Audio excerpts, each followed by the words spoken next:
So hi everyone, today we're going to talk about John Rawls' theory of justice, focusing on the contribution of the theory. So here's a little bit of background of the theory. So John Rawls was a contemporary philosopher who studied theories of justice.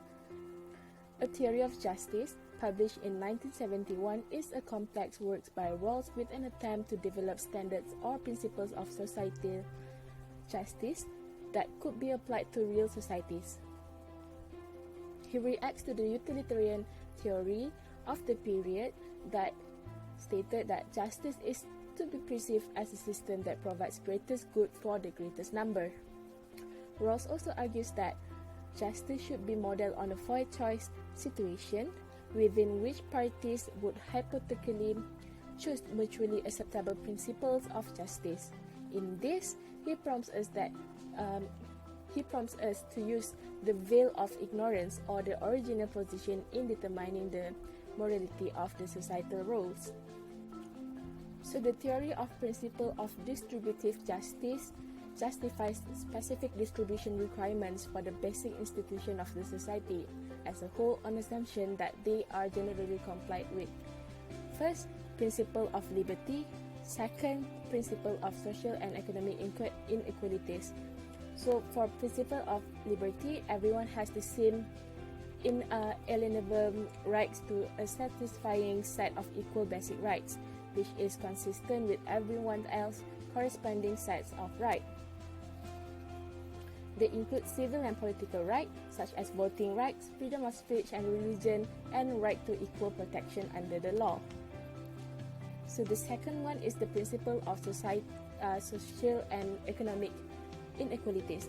And this second principle consists of two conditions for the kind of social and economic differences that occur over time.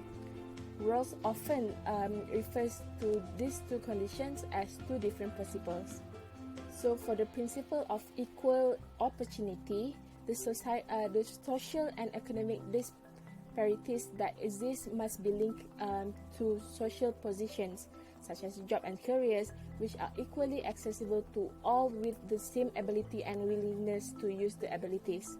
So the second one is the difference principle, where social and economic inequalities are justifiable only if and insofar they benefit at least advantaged members of the society. The smallest piece of the social pie must be as large as possible. So moving on to the main point of this video, which is the contributions of Rawls' theory of justice. The theory of justice as fairness has not refuted utilitarianism or other political theories once and for all, but still, Rawls' theory is a thorough and systematic attempt to solve one of the major policy issues we disagree about. Effective equilibrium and overlapping consensus shows how values can be justified, even in a society that diverse beliefs, so that we can treat each other as free and equal human beings in spite of all our differences. Rawls' theory of justice has contributed a lot in the development of a nation, and I myself agree to that.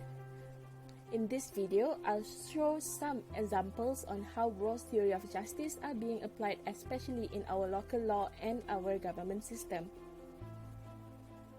From Rawls' principles of liberty, fundamental liberties in Malaysia are set out in Article 5 to Article 13 of the Federal Constitution under the following headings, which are the liberty of person, prohibition of slavery and forced labor, protection against retrospective criminal laws and repeated trials, equality, prohibition of banishment and freedom of movement, freedom of speech, assembly and association, freedom of religion, right in respect of education, and right to property. The fundamental liberties or rights are essential in our part of model constitution. They are primarily a distinct set of law contained in a constitution intended to protect the basic civil, political, and economic liberties of the citizens. So as Rawls' theory celebrates diversity, Article 11(1) of our Federal Constitution adds on the freedom to practice religion, that every person has the right to profess and practice their own religion. Article 1(3) of the Federal Constitution also states that every religious follower is granted the right to practice the religion. They can manage their own religious foundation and amass wealth. Other than that, Article 12 mentioned about rights in respect of education, where any form of discrimination on the ground of religion, race, descent, or place of birth. Although we have vernacular schools in Malaysia, but that does not mean that there is a discrimination in education system. Sekolah jenis kebangsaan is open to all. That's why we can see Malays and Indians sending their kids to Chinese school and vice versa. So that's sekolah kebangsaan where everyone can go. This is also in use with Rawls' theory of principle of equal opportunity, where everyone gets the opportunity to get education despite the social differences. Next, as utilitarianism claims that it may be appropriate to let someone suffer if necessary to promote the overall welfare, Rawls' theory is contradicting to this. Article 13(2) provides that no law shall provide for compulsory acquisition of the use of property without adequate compensation. In circumstances where the government wishes to acquire private property for public purpose, it must be provided with adequate compensation to the owner of the property. Otherwise, the acquisition will violate the owner's right to property under this article of the Federal Constitution.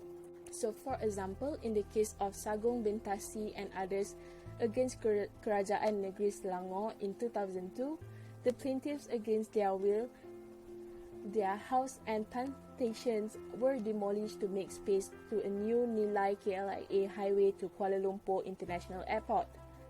The plaintiffs then sued the federal government, the Selangor state government, Malaysian Highway Authority, and also the contractor for this forced eviction. The court recognized the plaintiffs as the customary owners of the land according to common law. Hence, 6.5 million ringgit compensation were awarded to the plaintiffs. Although the highway is made for public purpose and welfare, that does not mean that the right to property can be violated. Hence, adequate compensation must be given.